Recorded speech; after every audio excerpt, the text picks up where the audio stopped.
আজকে আমি তোমাদের বলবো আমাদের সিমলা বেড়ানোর গল্প। অমৃতসর থেকে চণ্ডীগড় হয়ে চলে এলাম কালকা স্টেশনে। আরে শোনো না আম্মা, এগুলোই কিন্তু লাইনে পাথর রাখবো না।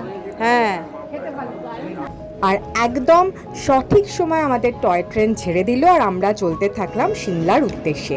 একের পর এক টানেল পেরোচ্ছে আর পাহাড়ের অপরূপ দৃশ্য দুই সাইডে দেখতে দেখতে মন জুড়িয়ে গেল একদম। এরপরে আমি কিন্তু চট করে নেমে পড়লাম বড়ক স্টেশনে। এ এক অপূর্ব অভিজ্ঞতা, কি যে অসাধারণ সুন্দর স্টেশনটা, তোমাদের কি বলবো, মনে হচ্ছে একটা আমি ছবির কিছু দেখছি, মানে এত সুন্দর সিনারি চারিপাশে। আর সেরকম বেশ একটা রোদ ঝলমলে দিন, আমার খুব মজা হচ্ছিল।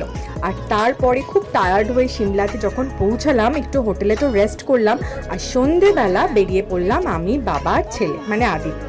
আর প্রথমেই চলে গেলাম সিমলার বিখ্যাত পেস্ট্রি শপে।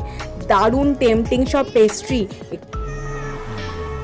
এই পেস্ট্রি টেস্ট না করলে কি চলে? তবে পরের পর্ব খুব তাড়াতাড়ি নিয়ে আসছি তোমাদের জন্য।